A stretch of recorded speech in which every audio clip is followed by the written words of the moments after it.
Man, King of Mind, Body, and Circumstance by James Allen. Forward. The problem of life consists in learning how to live. It is like the problem of addition or subtraction to the schoolboy. When mastered, all difficulty disappears, and the problem vanishes. All the problems of life, whether they be social, political, or religious, subsist in ignorance and wrong living. As they are solved in the heart of each individual, they will be solved in the mass of men. Humanity, at present, is in the painful stage of learning. It is confronted with the difficulties of its own ignorance. As men learn to live rightly, learn to direct their forces, and use their functions and faculties by the light of wisdom, the sum of life will be correctly done, and its mastery will put an end to all the problems of evil. To the wise, all such problems have ceased. James Allen. Within, around, above, below, the primal forces burn and brood, awaiting wisdom's guidance. Lo, all their material is good. Evil subsists in their abuse, good in their wise and lawful use. 1. The inner world of thoughts. Man is the maker of happiness and misery. Further, he is the creator and perpetuator of his own happiness and misery. These things are not externally imposed, they are internal conditions. Their cause is neither deity, devil, nor circumstance, but thought. They are the effects of deeds, and deeds are the visible side of thoughts. Fixed attitudes of mind determine courses of conduct, and from courses of conduct come those reactions called happiness and unhappiness. This being so, it follows that to alter the reactive condition, one must alter the active thought. To exchange misery for happiness, it is necessary to reverse the fixed attitude of mind and habitual course of conduct, which is the cause of misery, and the reversed effect will appear in the mind and life. A man has no power to be happy while thinking and acting selfishly. He cannot be unhappy while thinking and acting unselfishly. Wherever the cause is, there the effect will appear. Man cannot abrogate effects, but he can alter causes. He can purify his nature. He can remold his character. There is great power in self-conquest. There is great joy in transforming oneself. Each man is circumscribed by his own thoughts, but he can gradually extend their circle. He can enlarge and elevate his mental sphere. He can leave the low and reach up to the high. He can refrain from harboring thoughts that are dark and hateful, and can cherish thoughts that are bright and beautiful. As he does this, he will pass into a higher sphere of power and beauty, becoming conscious of a more complete and perfect world. Men live in spheres low or high according to the nature of their thoughts. Their world is as dark and narrow as they conceive it to be, or as expansive and glorious as their comprehensive capacity. Everything around them is tinged with the color of their thoughts. Consider the man whose mind is suspicious, covetous, envious. How small and mean and dreary everything appears to him. Having no grandeur in himself, he sees no grandeur anywhere. Being ignoble himself, he is incapable of seeing nobility in any being. Even as God is a covetous being that can be bribed, he judges all men and women to be just as petty and selfish as he is. Thus, he sees in the most exalted acts of unselfishness only motives that are mean and base. Consider again the man whose mind is unsuspecting, respectful, generous, magnanimous. How wondrous and beautiful his world is. He is conscious of some kind of nobility in all creatures and beings. He sees men as true, and to him they are true. In his presence, the meanest forget their nature, and for the moment become like him, getting a glimpse, albeit confused, in that temporary upliftment of a higher order of things, of an immeasurably nobler and happier life. The small-minded and the large-hearted men live in two different worlds, though they are neighbors. Their consciousness embraces totally different principles. Their actions are each the reverse of the other. Their moral insight is contrary. They each look out upon a different order of things. Their mental spheres are separate, and like two detached circles, they never mingle. The one is in hell, the other in heaven, as truly as they will ever be. Death will not place a greater gulf between them than already exists. To the one, the world is a den of thieves. To the other, it is the dwelling place of gods. One keeps a revolver handy and is always on his guard against being robbed or cheated, unconscious of the fact that he is robbing and cheating himself. The other keeps ready a banquet for the best. He throws open his doors to talent, beauty, genius, and goodness. His friends are of the aristocracy of character. They have become a part of himself. They are in his sphere of thought, his world of consciousness. From his heart pours forth nobility, and it returns to him tenfold in the multitude of those who love him and do him honor. Consider the man whose mind is suspicious, covetous, envious, how small and mean and dreary everything appears to him. Having no grandeur in himself, he sees no grandeur anywhere. Being ignoble himself, he is incapable of seeing nobility in any being. Even as God is a covetous being that can be bribed, he judges all men and women to be just as petty and selfish as he is. Thus, he sees in the most exalted acts of unselfishness only motives that are mean and base. The natural grades in human society, what are they but spheres of thought and modes of conduct manifesting those spheres? The proletariat may rail against these divisions, but they will not alter or affect them. There is no artificial remedy for equalizing states of thought having no natural affinity and separated by the fundamental principles of life. The lawless and the law-abiding are eternally apart, nor is it hatred nor pride that separates them, but states of intelligence and modes of conduct which, in the moral principles of things, stand mutually unrelated. The rude and ill-mannered are shut out from the circle of the gentle and refined by the impassable wall of their own mentality, which, though they may remove by patient self-improvement, they can never scale by vulgar intrusion. The kingdom of heaven is not taken by violence, but he who conforms to its principles receives the password. The ruffian moves in a society of ruffians. The saint is one of an elect brethren whose communion is divine music. Consider the man whose mind is suspicious, covetous, envious. How small and mean and dreary everything appears to him. Having no grandeur in himself, he sees no grandeur anywhere. Being ignoble himself, he is incapable of seeing nobility in any being.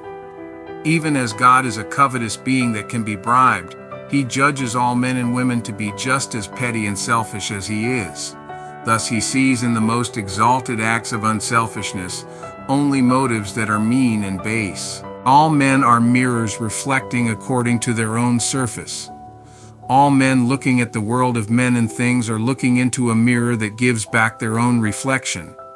Each man moves in the limited or expansive circle of his own thoughts, and all outside that circle is non-existent to him.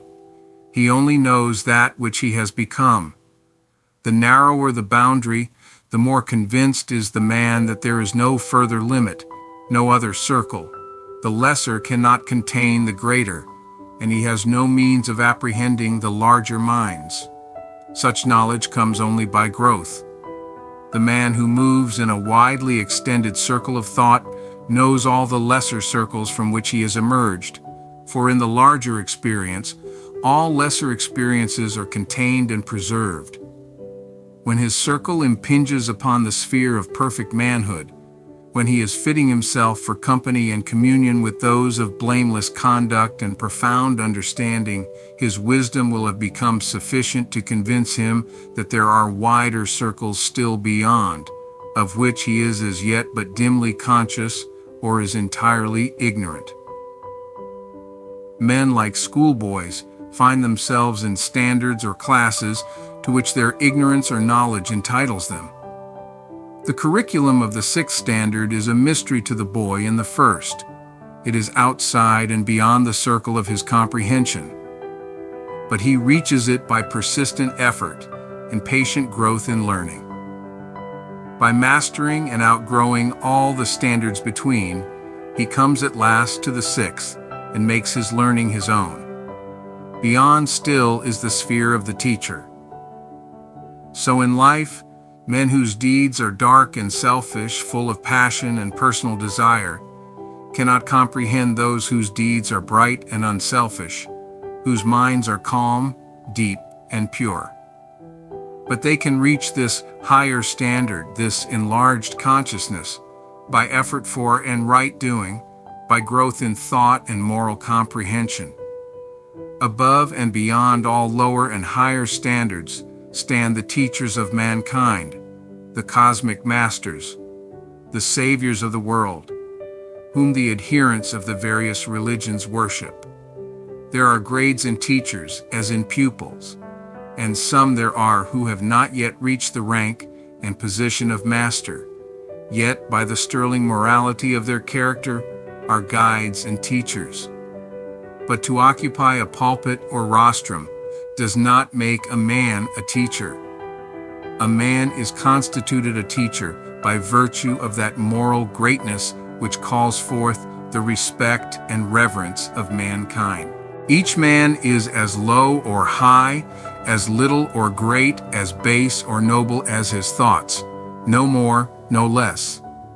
Each moves within the sphere of his own thoughts, and that sphere is his world. In that world, in which he forms his habits of thought, he finds his company. He dwells in the region that harmonizes with his particular growth, but he need not perforce remain in the lower worlds. He can lift his thoughts and ascend. He can pass above and beyond into higher realms, into happier habitations. When he chooses and wills, he can break the carapace of selfish thought and breathe the purer airs of a more expansive life. 2. The outer world of things. The world of things is the other half of the world of thoughts. The inner informs the outer, the greater embraces the lesser. Matter is the counterpart of mind. Events are streams of thought. Circumstances are combinations of thought. The outer conditions and actions of others in which each man is involved are intimately related to his own mental needs and development. Man is a part of his surroundings.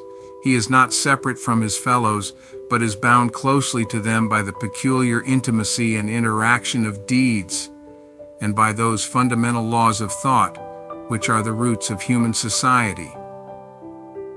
One cannot alter external things to suit his passing whims and wishes, but he can set aside his whims and wishes. He can so alter his attitude of mind towards externals that they will assume a different aspect. He cannot mold the actions of others towards him, but he can rightly fashion his actions towards them.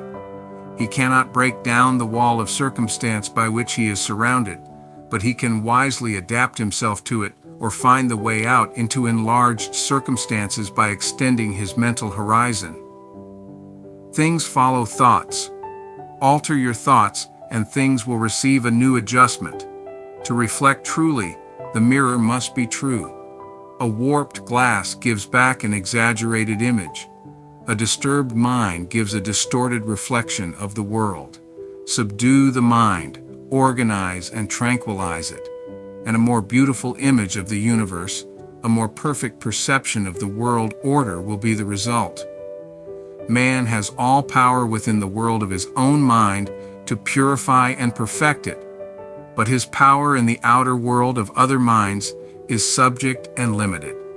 This is made plain when we reflect that each finds himself in a world of men and things, a unit amongst myriads of similar units. These units do not act independently and despotically, but responsively and sympathetically. My fellow men are involved in my actions, and they will deal with them. If what I do is a menace to them, they will adopt protective measures against me. As the human body expels its morbid atoms, so the body politic instinctively excretes its recalcitrant members. Your wrong acts are so many wounds inflicted on this body politic, and the healing of its wounds will be your pain and sorrow. This ethical cause and effect is not different from that physical cause and effect with which the simplest is acquainted. It is but an extension of the same law, its application to the larger body of humanity. No act is aloof. Your most secret deed is invisibly reported. Its good being protected in joy, its evil destroyed in pain. There is a great ethical truth in the old fable of the Book of Life, in which every thought and deed is recorded and judged. It is because of this that your deed belongs not alone to yourself, but to humanity and the universe, that you are powerless to avert external effects, but are all-powerful to modify and correct internal causes. It is also because of this that the perfecting of one's own deeds is man's highest duty and most sublime accomplishment. The obverse of this truth, that you are powerless to obviate external things and deeds, is that external things and deeds are powerless to injure you. The cause of your bondage as of your deliverance is within. The injury that comes to you through others is the rebound of your own deed, the reflex of your own mental attitude. They are the instruments. You are the cause. Destiny is right. Deeds, the fruit of life, both bitter and sweet, are received by each man in just measure. The righteous man is free. None can injure him. None can destroy him. None can rob him of his peace. His attitude towards men, born of understanding, disarms their power to wound him. Any injury which they may try to inflict rebounds upon themselves to their own hurt, leaving him unharmed and untouched. The good that goes from him is his perennial fount of happiness, his eternal source of strength. Its root is serenity, its flower is joy.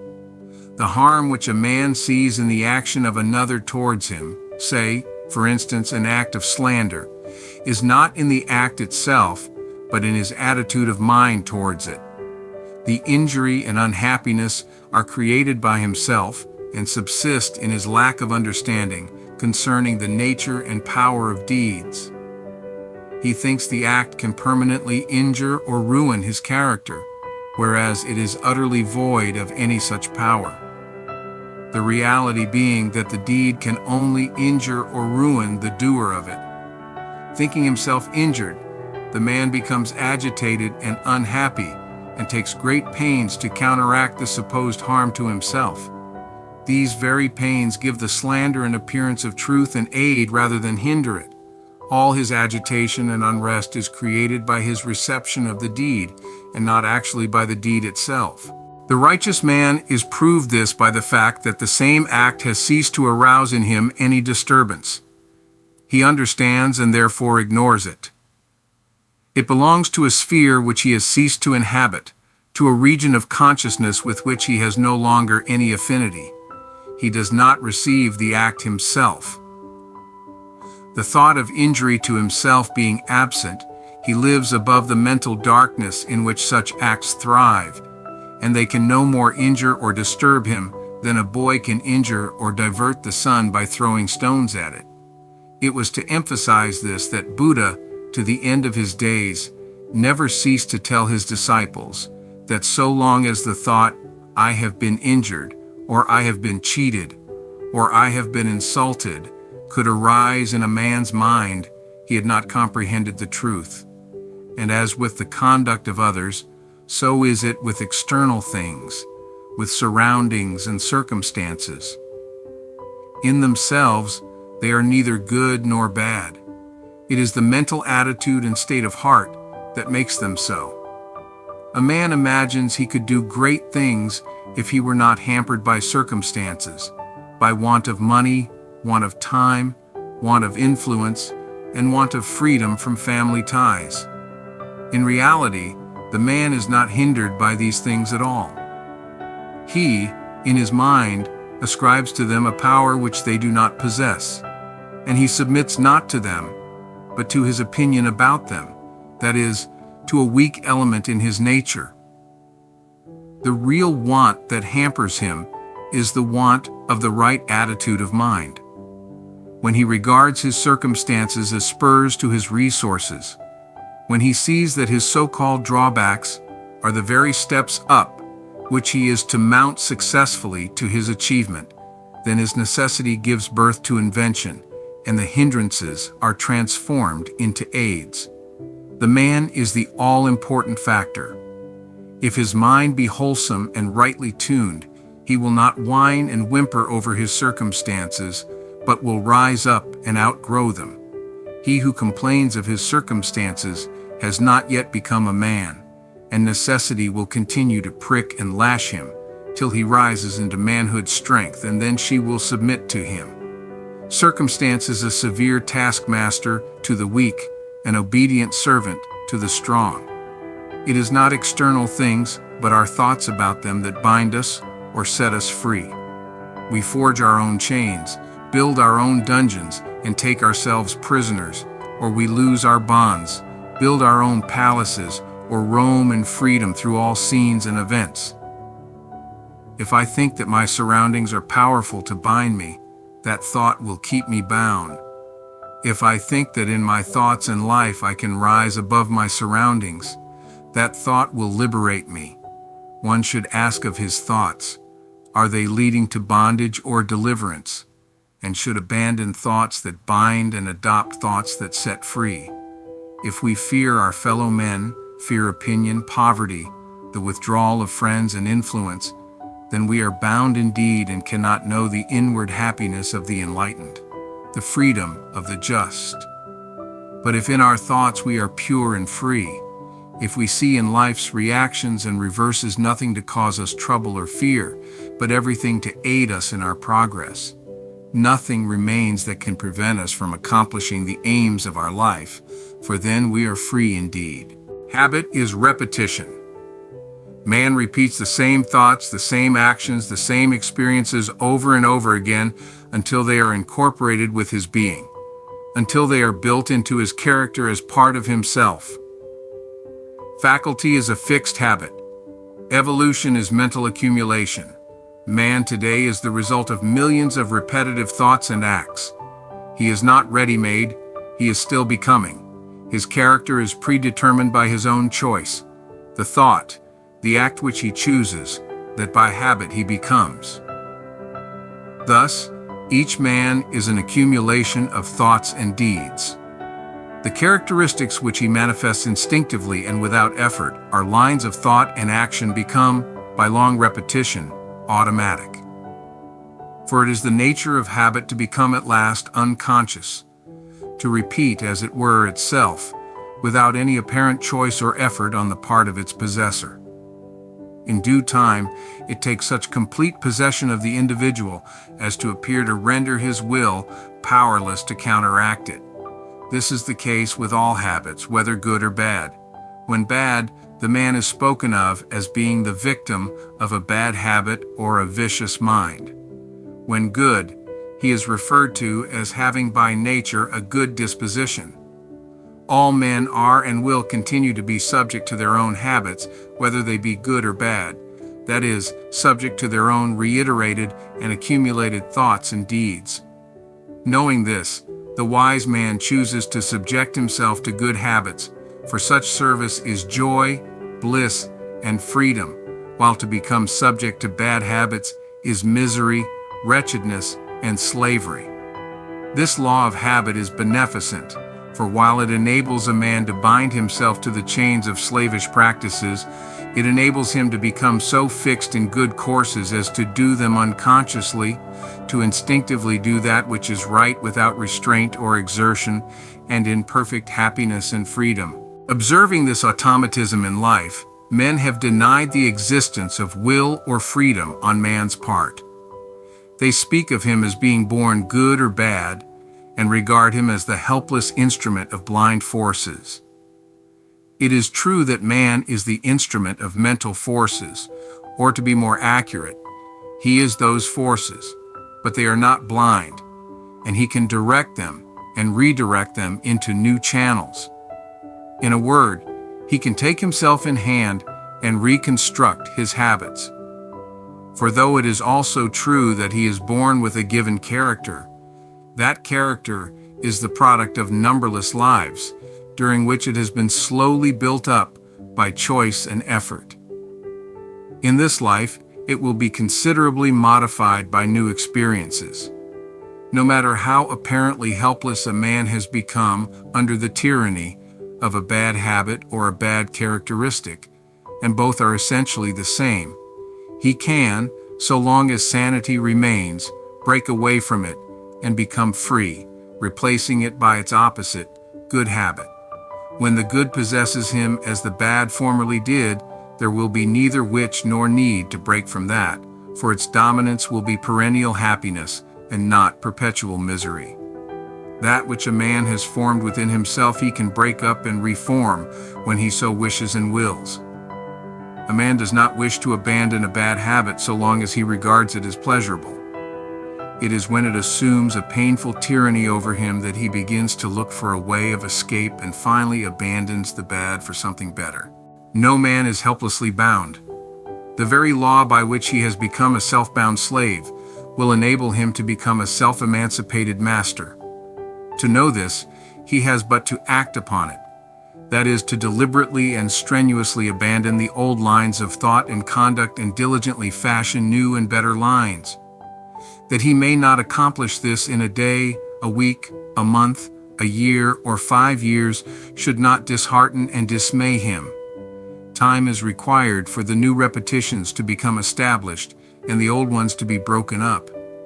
But the law of habit is certain and infallible. A line of effort patiently pursued and never abandoned is sure to be crowned with success.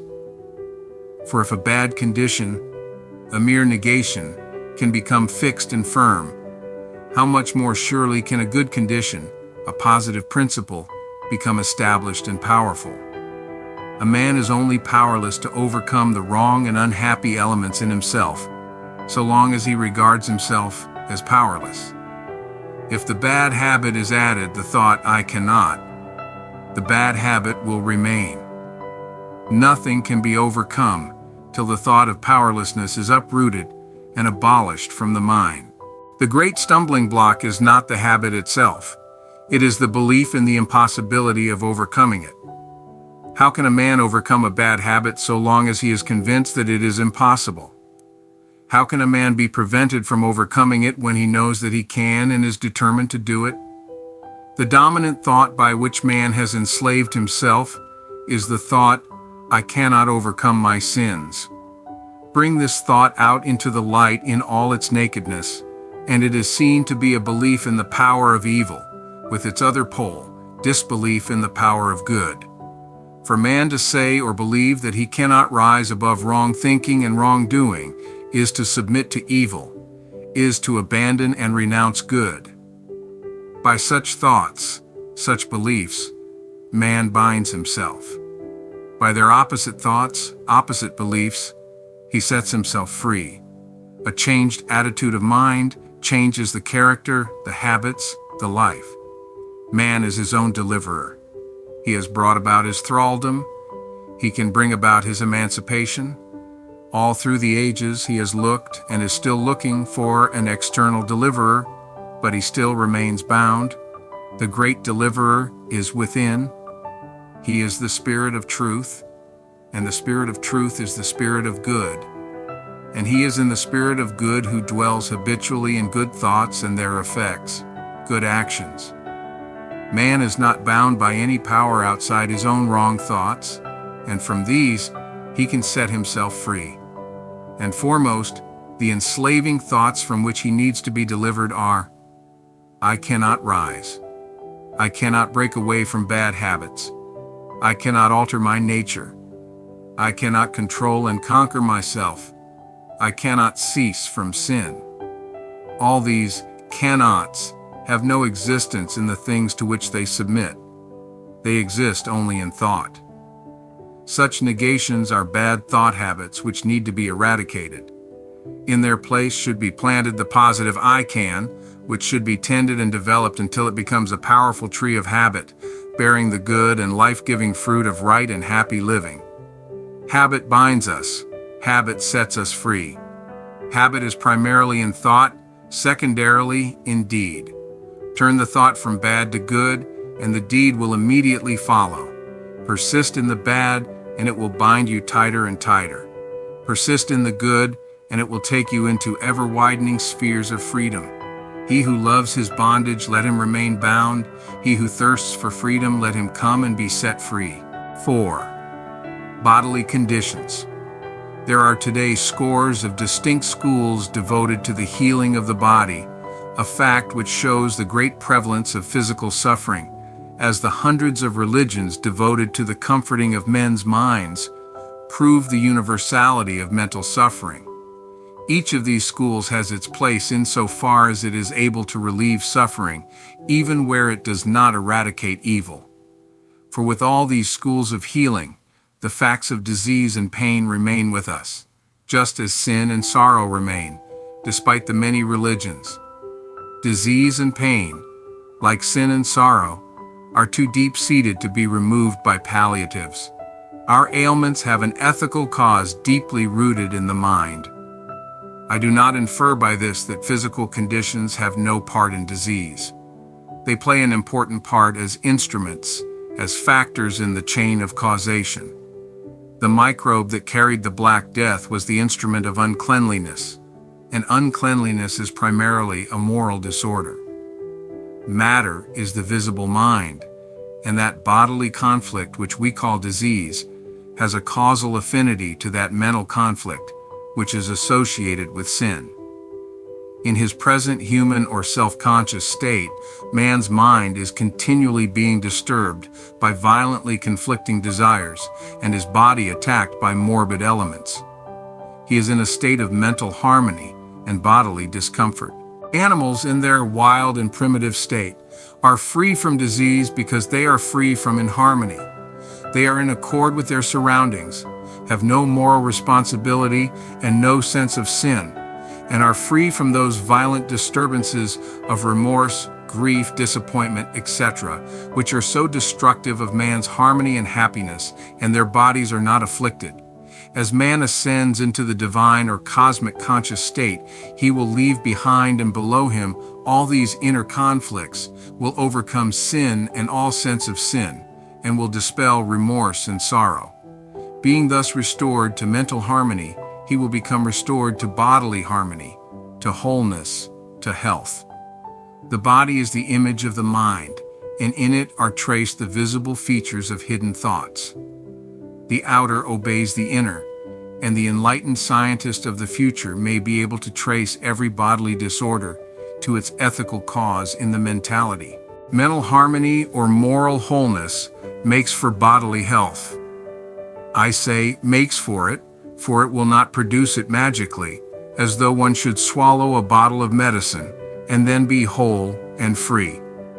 But if the mentality is becoming more poised and restful, if the moral stature is increasing, then a sure foundation of bodily wholeness is being laid.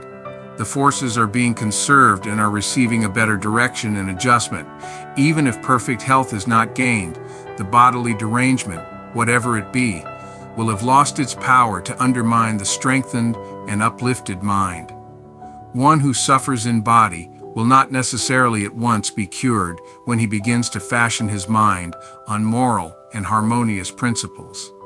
Indeed, for a time, while the body is bringing to a crisis and throwing off the effects of former inharmonies, the morbid condition may appear to be intensified.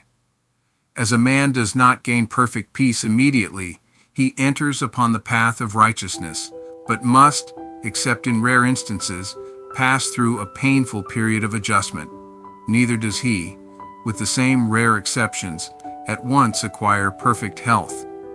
Time is required for bodily as well as mental readjustment. And even if health is not reached, it will be approached. If the mind is made robust, the bodily condition will take a secondary and subordinate place, and will cease to have that primary importance which so many give to it. If a disorder is not cured, the mind can rise above it and refuse to be subdued by it. One can be happy, strong, and useful in spite of it. The statement so often made by health specialists that a useful and happy life is impossible without bodily health is disproved by the fact that numbers of men who have accomplished the greatest works, men of genius and superior talent in all departments, have been afflicted in their bodies. Today, there are plenty of living witnesses to this fact. Sometimes the bodily affliction acts as a stimulus to mental activity and aids rather than hinders its work. To make a useful and happy life dependent upon health is to put matter before mind, is to subordinate spirit to body. Men of robust minds do not dwell upon their bodily condition if it be in any way disordered. They ignore it and work on, live on, as though it were not. This ignoring of the body not only keeps the mind sane and strong, but it is the best resource for curing the body. If we cannot have a perfectly sound body, we can have a healthy mind, and a healthy mind is the best route to a sound body. A sickly mind is more deplorable than a disordered body, and it leads to sickness of the body. The mental invalid is in a far more pitiable condition than the bodily invalid. There are invalids, every physician knows them, who only need to lift themselves into a strong, unselfish, happy frame of mind to discover that their body is whole and capable. Sickly thoughts about oneself, about one's body and food, should be abolished by all who are called by the name of man. The man who imagines that the wholesome food he is eating is going to injure him needs to come to bodily vigor by the way of mental strength. To regard one's bodily health and safety as being dependent on a particular kind of food, which is absent from nearly every household, is to court petty disorders. The vegetarian who says he dare not eat potatoes, that fruit produces indigestion, that apples give him acidity, that pulses are poison, that he is afraid of green vegetables and so on, is demoralizing the noble cause which he professes to have espoused, and is making it look ridiculous in the eyes of those robust meat-eaters who live above such sickly fears and morbid self-scrutinies. To imagine that the fruits of the earth, eaten when one is hungry and in need of food, are destructive of health and life is to totally misunderstand the nature and office of food. The office of food is to sustain and preserve the body, not to undermine and destroy it. It is a strange delusion, and one that must react deleteriously upon the body, that possesses so many who are seeking health by the way of diet.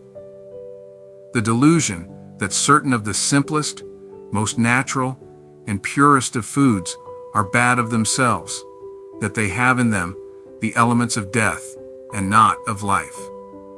One of these food reformers once told me that he believed his ailment, as well as the ailments of thousands of others, was caused by eating bread, not by an excess of bread, but by the bread itself. Yet this man's bread food consisted of nutty, homemade wholemeal loaves. Let us get rid of our sins, our sickly thoughts, our self-indulgences, and foolish excesses before attributing our diseases to such innocent causes. Dwelling upon one's petty troubles and ailments is a manifestation of weakness of character. To dwell upon them in thought leads to frequent talking about them, and this in turn impresses them more vividly upon the mind, which soon becomes demoralized by such petting and pitying. It is as convenient to dwell upon happiness and health as upon misery and disease, as easy to talk about them, and much more pleasant and profitable to do so. Let us live happily then, not hating those who hate us. Among men who hate us, let us dwell free from hatred. Let us live happily then, free from ailments. Among the ailing, among men who are ailing, let us dwell free from ailments. Let us live happily then, free from greed. Among the greedy, among men who are greedy, let us dwell free from greed. Moral principles are the soundest foundations for health as well as for happiness. They are the true regulators of conduct, and they embrace every detail of life. When earnestly espoused and intelligently understood, they will compel a man to reorganize his entire life down to the most apparently insignificant detail. While definitely regulating one's diet, they will put an end to squeamishness, food fear, and foolish whims and groundless opinions as to the harmfulness of foods. When sound moral health has eradicated self-indulgence and self-pity, all natural foods will be seen as they are, nourishers of the body and not its destroyers. Thus, a consideration of bodily conditions brings us inevitably back to the mind and to those moral virtues which fortify it with invincible protection. The morally right are the bodily right. To be continually transposing the details of life from passing views and fancies without reference to fixed principles is to flounder in confusion. But to discipline details by moral principles is to see with enlightened vision all details in their proper place and order. For it is given to moral principles alone, in their personal domain, to perceive the moral order. In them alone resides the insight that penetrates the causes, and with them only is the power to at once command all details to their order and place. As the magnet draws and polarizes the filings of steel, better even than curing the body is to rise above it, to be its master, and not to be tyrannized over by it, not to abuse it, not to pander to it, never to put its claims before virtue, to discipline and moderate its pleasures, and not to be overcome by its pains. In a word, to live in the poise and strength of the moral powers. This, better than bodily cure, is yet a safe way to cure, and it is a permanent source of mental vigor and spiritual repose. 5. Poverty. Many of the greatest men through all ages have abandoned riches and adopted poverty to better enable them to accomplish their lofty purposes. Why then is poverty regarded as such a terrible evil? Why is it that this poverty, which these great men regard as a blessing and adopt as a bride, should be looked upon by the bulk of mankind as a scourge and a plague? The answer is plain. In the one case, poverty is associated with a nobility of mind, which not only takes from it all appearance of evil, but lifts it up and makes it appear good and beautiful, makes it seem more attractive and more to be desired than riches and honor. So much so that, seeing the dignity and happiness of the noble-minded, thousands imitate him by adopting his mode of life. In the other case, the poverty of our great cities is associated with everything that is mean and repulsive, with swearing, drunkenness, filth, laziness, dishonesty, and crime. What then is the primary evil? Is it poverty or is it sin? The answer is inevitable. It is sin. Remove sin from poverty, and its sting is gone. It ceases to be the gigantic evil that it appeared and can even be turned to good and noble ends. Confucius held up one of his poor disciples, Yen by name, as an example of lofty virtue to his richer pupils. Yet, although he was so poor that he had to live on rice and water and had no better shelter than a hut, he uttered no complaint. Where this poverty would have made other men discontented and miserable, he did not allow his equanimity to be disturbed. Poverty cannot undermine a noble character, but it can set it off to better advantage. The virtues of Yen shone all the brighter for being set in poverty, like resplendent jewels set in a contrasting background. It is common with social reformers to regard poverty as the cause of the sins with which it is associated. Yet the same reformers refer to the immoralities of the rich as being caused by their riches. Where there is a cause, its effect will appear, and affluence the cause of immorality and poverty, the cause of degradation. Then every rich man would become immoral, and every poor man would come to degradation.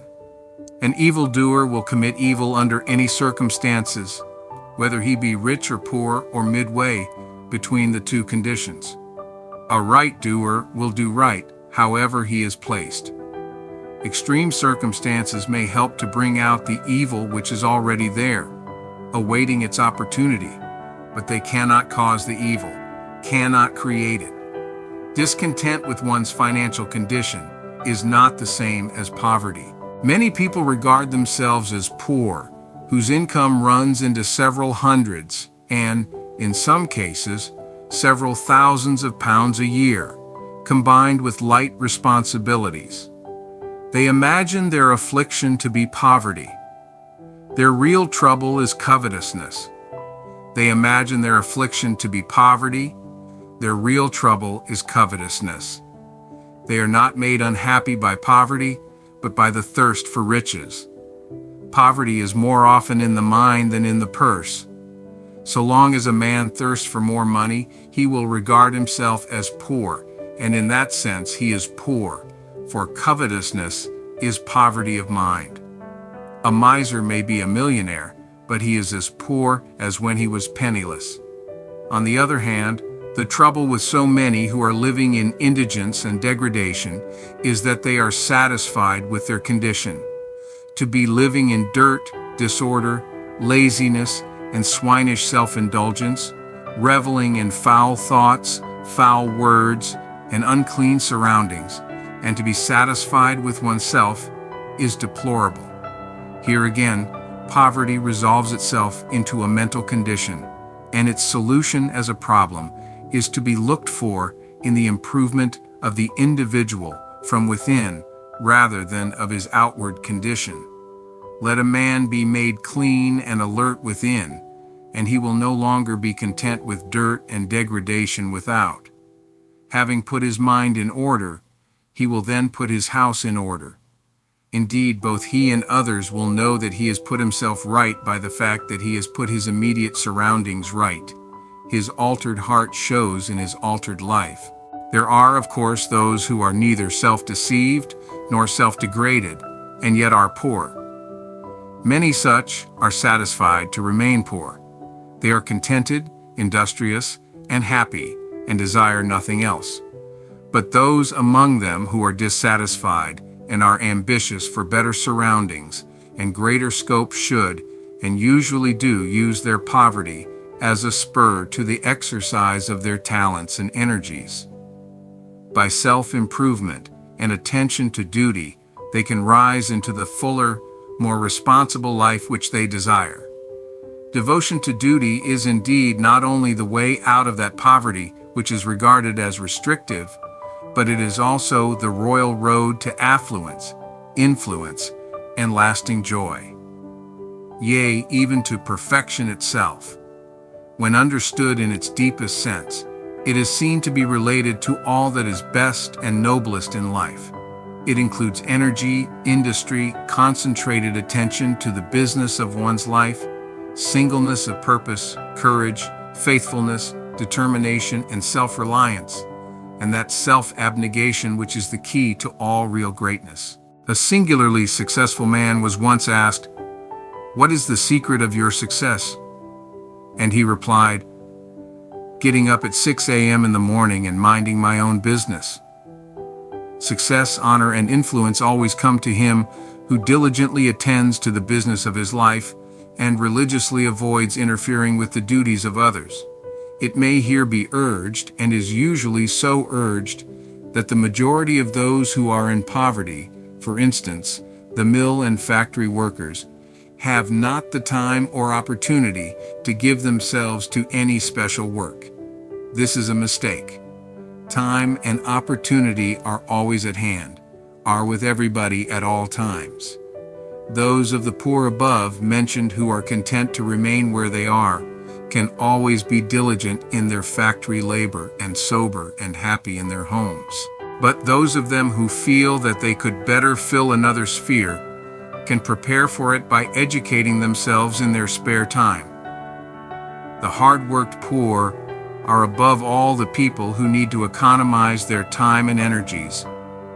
And the youth who wishes to rise out of such poverty must at the outset put aside the foolish and wasteful indulgences of alcohol, tobacco, sexual vice, late hours at music halls, clubs, and gaming parties, and must give his evenings to the improvement of his mind in that course of education which is necessary to his advancement.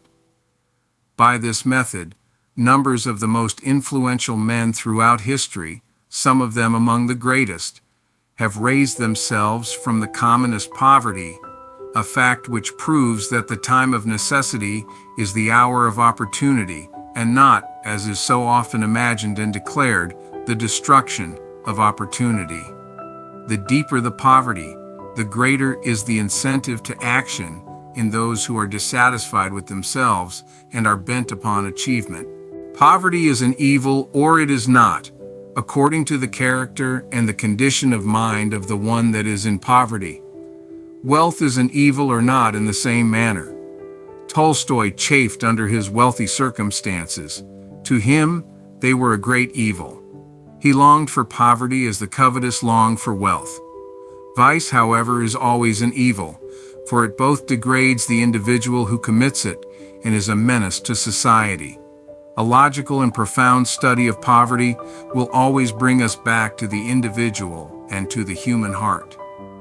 When our social reformers condemn vice as they now condemn the rich, when they are as eager to abolish wrong living as they now are to abolish low wages, we may look for a diminution in that form of degraded poverty, which is one of the dark spots on our civilization.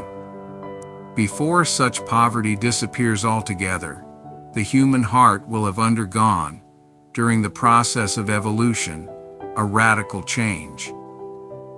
When that heart is purged from covetousness and selfishness, when drunkenness, impurity, indolence, and self-indulgence are driven forever from the earth, then poverty and riches will be known no more, and every man will perform his duties with a joy so full and deep as is yet, except to the few whose hearts are already pure, unknown to man, and all will eat of the fruit of their labor in sublime self-respect and perfect peace. Number 6. Man's spiritual dominion. The kingdom over which man is destined to rule with undisputed sway is that of his own mind and life. But this kingdom, as already shown, is not separate from the universe, is not confined to itself alone.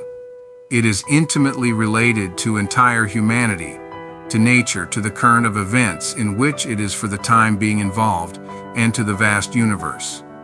Thus, the mastery of this kingdom embraces the mastery of the knowledge of life. It lifts a man into the supremacy of wisdom, bestowing upon him the gift of insight into human hearts, giving him the power to distinguish between good and evil, also to comprehend that which is above both good and evil, and to know the nature and consequences of deeds. At present, men are more or less under the sway of rebellious thoughts, and the conquest of these is the supreme conquest of life. The unwise think that everything can be mastered but oneself, and they seek happiness for themselves and others by modifying external things. The transposing of outward effects cannot bring permanent happiness or bestow wisdom. The patching and coddling of a sin-laden body cannot produce health and well-being. The wise know that there is no real mastery until self is subdued, that when oneself is conquered, the subjugation of externals is finally assured, and they find happiness forever springing up within them. In the calm strength of divine virtue, they put away sin and purify and strengthen the body by arising superior to the sway of its passions. Man can reign over his own mind and can be lord over himself. Until he does so reign, his life is unsatisfactory and imperfect. His spiritual dominion is the empire of the mental forces of which his nature is composed. The body has no causative power. The ruling of the body, that is, of appetite and passion, is the discipline of mental forces. The subduing, modifying, redirecting, and transmuting of the antagonizing spiritual elements within is the wonderful and mighty work which all men must sooner or later undertake. For a long time, man regards himself as the slave of external forces. But there comes a day when his spiritual eyes open and he sees that he has been a slave this long time to none and nothing but his own ungoverned, unpurified self. On that day he rises up and ascending his spiritual throne, he no longer obeys his desires, appetites, and passions as their slave, but henceforth rules them as his subjects. The mental kingdom through which he has been wont to wander as a peering beggar and a whipped serf, he now discovers is by right of lordly self-control, his to set in order, to organize and harmonize, to abolish its dissensions and painful contradictions, and bring it to a state of peace. Thus, rising up and exercising his rightful spiritual authority, he enters the company of those kingly ones who in all ages have conquered and attained, who have overcome ignorance, darkness, and mental suffering, and have ascended into truth. Number 7, conquest, not resignation. He who has undertaken the sublime task of overcoming himself does not resign himself to anything that is evil. He subjects himself only to that which is good. Resignation to evil is the lowest weakness. Obedience to good is the highest power. To resign oneself to sin and sorrow, to ignorance and suffering, is to say in effect, I give up, I am defeated, life is evil, and I submit. Such resignation to evil is the reverse of religion. It is a direct denial of good. It elevates evil to the position of supreme power in the universe.